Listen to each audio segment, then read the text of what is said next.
अल्हम्दुलिल्लाह मैं डॉक्टर के साथ काम कर चुका हूँ, काम किया है मैंने हॉस्पिटल में, इतने बड़े हॉस्पिटल में मैंने काम किया सिक्किम सोरा में। अस्सलाम वालेकुम गाइस, आई होप कि आप सब ठीक होंगे और सब अच्छे से होंगे। हाँ जी, वेलकम हो गया सबका नए वीडियो में। तो बहुत सारे लोगों ने मुझे कमेंट करा था, एटलीस्ट 100 प्लस कमेंट्स आई थी कि और पार्ट्स बनाओ आप। तो मैंने सोचा बनाते हैं, लोगों के साथ अपना एक्सपीरियंस शेयर करते हैं। लास्ट वाली वीडियो में मैं पहुंचा था जम्मू तक, ठीक है, लेकिन उससे पहले एक कहानी मैं आपके साथ शेयर करूंगा। मतलब जब मैंने बोला था केमिस्ट्री का पेपर बहुत खराब हुआ, खतरनाक खराब हुआ। ओके, देखो क्या हुआ था, मैं अपनी बात करूंगा। मैंने प्रिपेयर हाई लेवल का किया था, हाई कॉन्सेप्ट मैंने प्रिपेयर किया था, लेकिन वहां पे इतना इजी पेपर आया था ना, मतलब इजी से इजी पेपर आया था। जब मैंने पेपर चेक किया ना, मुझे आदत है मैं पहले सारा पेपर चेक करता हूँ, मैं देखता हूँ कि कितने मार्क्स मुझे आते हैं। तो 57 मार्क्स मुझे आते थे, बराबर 57 करेक्ट। लेकिन उसके बाद क्या हुआ, जो ही मैंने पहला क्वेश्चन लिखना स्टार्ट किया, ओके, तो पहला क्वेश्चन क्या था, पहला क्वेश्चन मैंने स्टार्ट किया लिखना, बसला हुआ, गलत हुआ। इवन मुझे आता भी था क्वेश्चन, लेकिन क्वेश्चन ही गलत हुआ। उसके बाद मैंने काम किया, मैंने उस क्वेश्चन को क्रॉस दिया, दूसरे पेज पे स्टार्ट किया लिखना। तो दूसरे पेज पे भी वो क्वेश्चन गलत हुआ। मतलब आप समझ सकते हो, पहले भी गलत हुआ और चला गया मैं तीसरे पेज पे। ओके, जी मैं तीसरे पेज पे पहुंचा तो ऐसे वैसे करके मैंने वो क्वेश्चन किया, सॉल्व किया मैंने शायद 7 मार्क्स का वो क्वेश्चन था, उनमें से शायद 4 थे, 2 करने थे। 10 मार्क्स का या 7 मार्क्स का मुझे अभी पूरा याद नहीं है। ये 2015 की बात है, तब से आज तक लगभग 8 साल हुए। तो जो ही मैंने नेक्स्ट क्वेश्चन शुरू किया तो वो मैंने अच्छे से किया। तो मसला हुआ, अब आए थे 3 मार्क्स के क्वेश्चंस। 3 मार्क्स के क्वेश्चंस मुझे करने थे। वहां पे एक क्वेश्चन आया था, define secondary structure of proteins. भूल गया मुझे।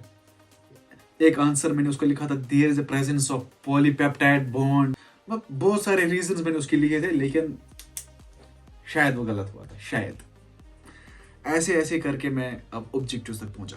एक मसला था, ऑब्जेक्टिव्स मुझे शायद 10 होते थे, 7 मुझे आते थे, 3 मुझे आबिद ने दिखाए, जो हमारे क्लास का टॉपर था। तो वहां पे सर ने हमें देखा बात करते हुए, उसने मुझे बोला बाहर जाओ। नहीं, पहले क्या मसला हुआ, पहले ये मसला हुआ, मेरे इस साइड से एक बंदा था, वो बहुत काबिल था, पता नहीं काबिल था या नहीं था, क्लास में बहुत क्वेश्चंस पूछता था सर को। हम नहीं पूछते थे, हम एवरेज स्टूडेंट्स थे, हम क्या पूछते सर को क्वेश्चन, वो वहां से उल्टा क्वेश्चन करता। तो वो सर को क्वेश्चंस पूछता था, इवन उसको सर भी जवाब देता था। वो ये सब वो लोग समझते थे ये काबिल है। तो वहां पे वो था, मैंने उसको बोला भाई मुझे सारा कुछ भूल गया, प्लीज मुझे एक क्वेश्चन दिखा या मुझे आइडिया दो, मैं खुद लिखूंगा। फिर उसने बोला एक मिनट करके टाल दी बात। इवन मेरा हमसाया है, अल्लाह के कसम हमसाया है, आज भी उसको बोलता हूँ कि आपने उस दिन मुझे नहीं दिखाया। तो छोड़ो वो मसला, उसने नहीं दिखाया। तो आबिद और मुझे सर ने देखा था बात करते हुए, तो मुझे बाहर लिया लॉबी में, बोला लॉबी में बैठो।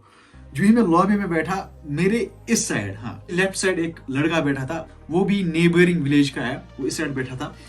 तो मैंने उसके पेपर की ओर देखा, भाई जो मुझे क्वेश्चन नहीं आता था उसका उसने इतना बड़ा आंसर लिखा था। अल्लाह पाक की कसम सच बता रहा हूँ, इतना बड़ा आंसर लिखा था उसने। वो 5 मार्क्स का क्वेश्चन था शायद, हाँ। तो मैंने उसको बोला भाई मुझे दिखा, वो बोल रहा है, सीधे उसने बोला मैं नहीं दिखाऊंगा, सीधे बोला उसने मैं नहीं दिखाऊंगा। मैंने सोचा भला मरो यार, जो हुआ सो हुआ, अल्लाह ताला ने जो किस्मत में लिखा होगा वो पहुंचेगा, मैं अब खुद लिखूंगा। अगर मुझे थोड़ा भी कंसेप्ट था ना क्वेश्चन के बारे में, तो मैं सबका आंसर लिखा, इतना भी कंसेप्ट अगर था मुझे। तो मसला क्या हुआ, मैं घर पहुंचा, मूड इतना खराब है। 12 बजे हमारा एग्जाम होता था, 12:30 बजे। तो हम लंच नहीं करते थे, ऐसे ही जाते थे, मैं ऐसे ही जाता था। तो जो ही मैं शाम को घर पहुंचा, पेपर दे के घर वालों ने बोला क्या मसला है, आपका मूड क्यों खराब है। मैंने बोला पेपर खराब हो गया, सीधे मैंने बोला पेपर खराब हो गया। तो घर वालों का आंसर ये था कि भाई होने दो ना, अब क्या मसला है, अब बाकी जो 5-4 पेपर्स उन पे कॉन्सेंट्रेट करो, तो अच्छे से आप पास हो जाओगे। उसका नए से एग्जाम दो, अगर खुदा ना खासा फेल भी होगा। लेकिन ये दिल मानता नहीं था, क्योंकि मेहनत बहुत ज्यादा की थी। अगर उन दिनों ये मसला होता था, अगर फेल होता था कोई, तो पूरे गांव में चर्चा होती थी, वो भी एक तरफ से माइंड में था। और उन दिनों ज्यादा ये मसला होता था, अगर जब बोर्ड के रिजल्ट्स डिक्लेयर होते थे तो सारा गांव देखने में लगता था, और रिलेटिव्स कॉल्स ऐसा ऐसा करते थे। बस मैं डिप्रेस हो गया, बहुत खतरनाक डिप्रेस हो गया मैं। मेरा मूड बहुत ही ज्यादा खराब हुआ, बहुत ज्यादा। तो घर वालों ने बोला टेंशन मत लो, होता रहता है, बाकी पेपर्स में आप मेहनत करो। इवन मैंने सारा सिलेबस कंप्लीट किया था, बाकी पेपर्स का सिलेबस भी कंप्लीट किया था मैंने। लेकिन मसला हुआ, ये दिमाग से मुझे बात नहीं निकल रही थी। इवन सेकंड पेपर हमारा इंग्लिश था, इंग्लिश तो मुझे पी के था सीरियसली। मुझे 94 आए थे, 95 आए थे मुझे इंग्लिश में 12th क्लास में। तो इंग्लिश पेपर देने के दौरान मैं ये सोच रहा था कि केमिस्ट्री का कि मुझे उस वाले क्वेश्चन के कितने मार्क्स आएंगे, इस वाले क्वेश्चन में कितने मार्क्स आएंगे। मैं काउंटिंग करता रहता था, अंदर से इमेजिनेशन करता रहता था। मैं घर पहुंचता था, मैं ऐसे ऐड करने लगता था। बहुत सारे मेरे फ्रेंड्स को पता है, आमिर को पता है, अबरार को पता है, नवाज को पता है। मैं ऐसे करता था, अगर 10 मार्क्स का क्वेश्चन है तो मुझे उसमें अगर आएंगे 7 मार्क्स तो 7, अगर 5 मार्क्स का क्वेश्चन है अगर उसको मैंने गलत भी लिखा होगा तो आएंगे मुझे 3 मार्क्स। तो ऐसे काउंट कर करके मुझे आते थे 23 मार्क्स। कितने? थ्योरी में 23 मार्क्स आते थे। केमिस्ट्री की वजह से मेरे बाकी पेपर्स भी इफेक्ट हो गए क्योंकि मैं उन पे कॉन्सेंट्रेट कर नहीं पा रहा था। फिजिक्स, बायो था और भी इंग्लिश था, मतलब ये सारे मेरे इफेक्ट हो गए उससे। बस यही सोचता था मैं, मुझे फेल होगा केमिस्ट्री, मतलब इतनी मेहनत के बावजूद। एग्जाम्स खत्म हो गई, वो कहानी मैंने आपको बोली। मैं स्टे गया, वहाँ से फॉर्म लाया, फिर मैं जम्मू चला गया। तो मैं जम्मू चला गया आकाश नीट की पढ़ाई करनी, सॉरी तो उन दिनों नीट नहीं था, जे की सीटी तब देते थे, जे के सीटी की पढ़ाई करनी। लेकिन मुझे ये कंसेप्ट नहीं था कि व्हाट जे के सीटी स्टैंड्स फॉर, मतलब इसकी मीनिंग क्या है, इसकी फुल फॉर्म क्या है। क्यों नहीं पता था? क्योंकि हमारा 11th क्लास हमारा चला गया था सैलाब के साथ। उन दोनों सैलाब आया और हमने कोई एग्जाम भी नहीं दिया, मतलब 11th का कुछ भी हमें याद नहीं था। मैं पर्सनली अपनी बात करूंगा, कुछ भी याद नहीं था। और मैंने कोचिंग 11th में नहीं की थी, बस लोकली कोचिंग में गया था। 12th क्लास में मैंने कोचिंग की, स्टेप्स कोचिंग सेंटर, जो कि गांधरबल में है। वहाँ पे बहुत डिग्निफाइड टीचर्स थे। सनी सर था, तनवीर सर था, शाहनवाज सर था, और नज़ीर केमिस्ट्री जो श्रीनगर सचदेवा में भी पढ़ाते थे, वो हमें केमिस्ट्री पढ़ाते थे। और हिलाल सर भी शायद वहाँ पे केमिस्ट्री पढ़ाते थे, जो गांधरबल के है, जिनमें हिल केमिस्ट्री बना क्वेश्चन पढ़े। हाँ, तो चला गया मैं आकाश। कंसेप्ट कुछ भी नहीं था, वहाँ पे क्रैश कोर्स करना था। क्रैश कोर्स क्या है ये मैं समझ, मुझे सर के ऊपर से चला जाता था। अब एक टाइम आया, जब रिजल्ट का टाइम आया, किसी को पता नहीं था रिजल्ट है आज। तो बजे थे शाम के बजे थे 5। ओके, तो मैं सोया था बेड पे, बराबर नींद थी मुझे, गहरी नींद। तो मुझे कॉल आई। तब मुझे बड़ा फोन नहीं था, छोटा फोन था, नोकिया का कीपैड वाला। मुझे कॉल आई, मुझे अबरार फोन कर रहा है। अबरार मुझे फोन कर रहा है, वो बता रहा है कि मैं फेल हूँ। मैं नहीं, अबरार फेल है। और वो इतना हंस रहा है ना। अबरार क्रिसेंट में ट्यूशन कर रहा था उन दिनों, क्रिसेंट जो कि दरगाह हजरतबल में है, नसीम बाग में। तो अबरार मुझे कॉल कर रहा है, बता रहा है मैं फेल हूँ और मैं बहुत ज्यादा खुश हूँ, मुझे मैथ रेपियर आया है। अबरार और मैंने साथ में पढ़ाई की थी। मैं उसको कहाँ बोल रहा हूँ तुझका फेल कि तुझको पास, मैं बोल रहा हूँ मैं क्या हूँ। उससे पहले मेरा ही रिजल्ट चेक किया था और उसने मुझे बोला कि आप पास हो। How is this possible? मैं कैसे पास हूँ? अबरार फेल है, मैं पास हूँ, मतलब हद है यार। तो आने लगे मुझे फोन रिलेटिव्स के, कजिन्स के, भाई आप पास हो, मुबारक है, वो ये क्या था। जो ही मैंने खुद रिजल्ट चेक किया था तो केमिस्ट्री में मुझे स्टेचू आ रहे थे। स्टेचू मार्क्स की वजह से मैं पास हुआ था। मुझे 23 अपने आ रहे थे, जो मैंने खुद काउंटिंग की थी, और प्लस 2 स्टेचू आए थे, हो गए 25 और मैं पास। फिर भी मैंने डिस्टिंक्शन स्कोर की थी केमिस्ट्री में। स्टेचू होके भी मैंने डिस्टिंक्शन लाई थी, फिर भी मुझे 74+ % आ रही थी 12th क्लास में। लेकिन मसला क्या हुआ? मसला ये हुआ, 11th का मैंने कुछ भी नहीं पढ़ा था, वो सर के ऊपर से जा रहा था। जब भी हम जाते थे आकाश में तो वहाँ पे सर पढ़ाते थे, वो वहाँ पे आकाश में मॉड्यूल दिया जाता है, जैसे आप लोगों को पता है, आपने कहीं पे ट्यूशन किया होगा, तो वहाँ पे मॉड्यूल दिया जाता है आकाश का, वो उसी हिसाब से पढ़ाते थे। लेकिन यार सर के ऊपर से जा रहा था, मैं एवरेज स्टूडेंट ठहरा और मुझे बेसिक नॉलेज भी नहीं थी। मेहनत भी मैंने नहीं की थी 11th में, और 12th में मैंने बस पास होने के लिए मेहनत की थी। लेकिन बाकी लोगों ने पढ़ा था एंट्रेंस के लिए, तब बोलते थे उसको एंट्रेंस। पड़ गया मसला भाई। अब आकाश में हम लोगों ने लटर मस्ती की। हम हफ्ते में 2-3 बार वे मॉल चले जाते थे, क्या करनी, मूवी देखने, पॉपकॉर्न खाने। 2-3 बार हम जाते थे हफ्ते में मूवी देखने वे मॉल, और वो दूर है, बठिंडी साइड से है वे मॉल। तो हम गांधीनगर से जाते थे बराबर वहाँ वे मॉल, क्या बोलते उसको, बठिंडी तक। वहाँ पे मूवी देख के आते थे। उतना भी नहीं पड़ा, मेहनत की, लेकिन जैसे मेहनत करनी होती है वैसे मेहनत नहीं की थी। ऊपर से कॉन्सेप्ट भी नहीं था।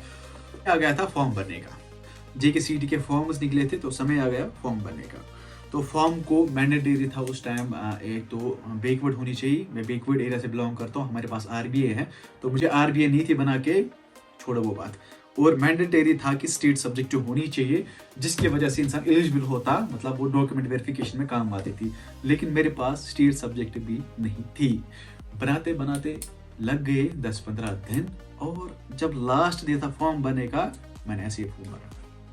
जब लास्ट डे था फॉर्म भरने का, तो मैंने ऐसे विदाउट आरबीए मैंने फॉर्म भरा, लेकिन स्टेट सब्जेक्ट मेरी कंप्लीट हुई थी, आरबीए मेरी कंप्लीट नहीं हुई थी, तो मैंने ऐसे फॉर्म भरा। ठीक है, अगर मुझे उस टाइम गाइड होता ना, वो मुझे बोलता आप पढ़ाई करो, ऐसा पैटर्न पढ़ाई का रखो कि इतने घंटे पढ़ो, उतने घंटे पढ़ो, और ये पढ़ना है, वो पढ़ना है। मुझे एनसीईआरटी का कॉन्सेप्ट था ही नहीं।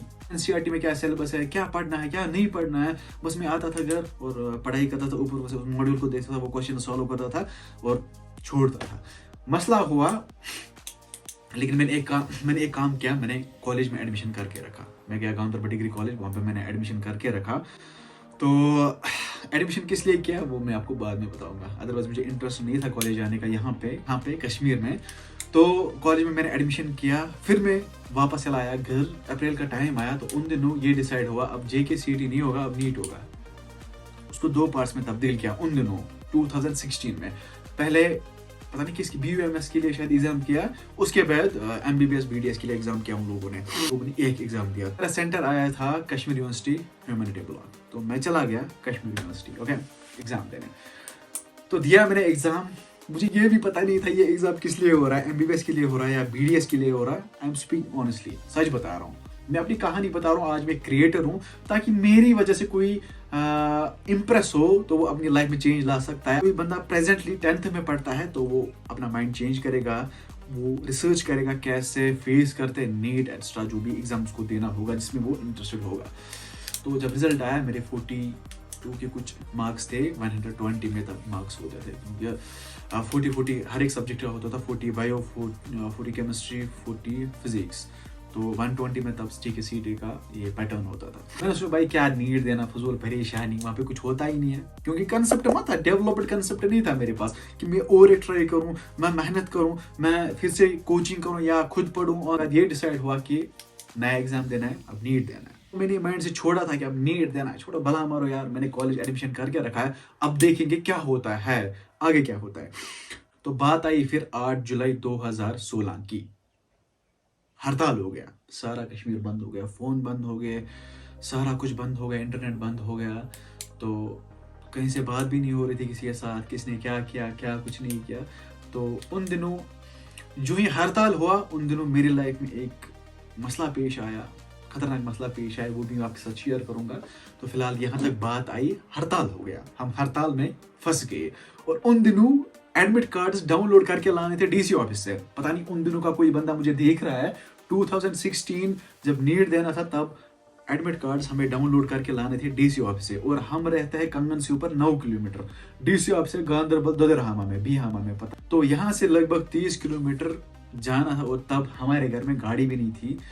एडमिट कार्ड डाउनलोड करने मैंने अपनी मम्मा को भेजा, क्योंकि उन दिनों उठाते थे, कोई स्टूडेंट पेंटिंग में ऐसे भी उठाते थे, क्योंकि उन दिनों खतरा होता था किसी को देखते थे बाहर, तब कर्फ्यू लगा था शायद, हाँ, उसको उठाते थे और ले जाते थे जेल में। तो मसला बन जाता अगर मैं जाता खुद। तो मैंने अपनी मम्मा को भेजा अपना एडमिट कार्ड डाउनलोड करने। भाई इतनी इंटरेस्टिंग कहानी है ना, मतलब क्या बोलूं मैं, मतलब बयान नहीं कर सकता। और बहुत सारे बंदे मुझे बोल रहे थे आप नीट एस्पिरेंट हो या नीट क्वालिफायर हो। भाई वीडियो देखो ना मैंने क्या किया, फिर वीडियो एंड तक देखो, सारे पार्ट्स देखो, फिर आपको समझ आएगी मैं क्या बोल रहा था। और मजा भी आ गया इसमें बोलने में। इसी office Ganderbal admit card download कराने नीट का प्रेपरेशन मेरी 0/लुल थी। तो फिलहाल वीडियो लंबा हो जाएगा, बाकी कहानी नेक्स्ट वीडियो में। बाकी आपके कमेंट्स का मुझे इंतजार रहेगा। और एक बात भाई, डिमोटिवेट नहीं होना। NEET is not only the option, there are many options जो आप फिर कर सकते हो, अच्छे से अपनी पढ़ाई आगे बढ़ा सकते हो, मेडिकल फील्ड में जा सकते हो। जैसे मैं फिर किसी फील्ड में गया, मेरा नीट नहीं हुआ तो मैं फिर किसी और फील्ड में चला गया, मेडिकल फील्ड में ही। तो अल्हम्दुलिल्लाह मैं डॉक्टर के साथ काम कर चुका हूँ, काम किया है मैंने हॉस्पिटल में, इतने बड़े हॉस्पिटल में मैंने काम किया, सिक्किम सोहरा में। तो इससे ज्यादा अल्लाह ताला मुझे क्या देता, ठीक है। बाकी अल्लाह तक होता है। अगर किसी का नीट क्वालिफाई नहीं होता है भाई, गो अहेड, आगे बढ़ो, टेंशन लेने वाली कोई बात नहीं है। NEET is not only the option. उसके बाद असली मसला स्टार्ट होता है जब आप नीट क्वालिफाई करते हो ना, ओके, उसके बाद आपके लेने के देने बढ़ जाते हैं। इतना खतरनाक है MBBS, बहुत खतरनाक है। जिन्होंने किया है वो कान पकड़ते हैं, उनके सर के बाल भी जड़ चुके हैं। प्रोफेशन में सहमत है, अगर आपका नीट नहीं हो जाता है भाई आगे बढ़ो। और मेरी कहानी में बहुत सारे ट्विस्ट आने वाला है। आपके कमेंट्स का मुझे बेसब्री से इंतजार रहेगा इंशाल्लाह। इस बार मैं ट्राई करूंगा हर एक कमेंट को जवाब देने की। आपके क्वेश्चंस होंगे वहां पे, मुझे कमेंट करना, मैं आपके कमेंट्स का जवाब दूंगा वहां पे, मुझे इंतजार रहेगा। बाकी वीडियो लंबा हो जाएगा, मुझे अपलोडिंग का मसला होता है, एडिट भी करना है, अपलोड भी करना है, तो यहाँ पे नेटवर्क उतना नहीं है। मतलब मैं फार फ्लंग एरिया से बिलोंग करता हूँ, यहाँ पे नेटवर्क वो है, फाइबर एक्स्ट्रा अवेलेबल नहीं है। तो कहानी में बहुत ज़्यादा मज़ा है। आप मुझे कमेंट कर देना नेक्स्ट वीडियो कब चाहिए आपको। बाकी इस वीडियो को यहीं पे एंड कर दे। वीडियो आपको पसंद आया होगा, अगर पसंद आए तो लाइक शेयर सब्सक्राइब कर सकते हैं। जो भी पॉजिटिव लोग हैं यहाँ पे कमेंट कर देना। बाकी हम मिलेंगे नए वीडियो में, तब तक के लिए आप अपना ख्याल रखिए। अल्लाह ने के बाद फियामानिल्लाह, बाय।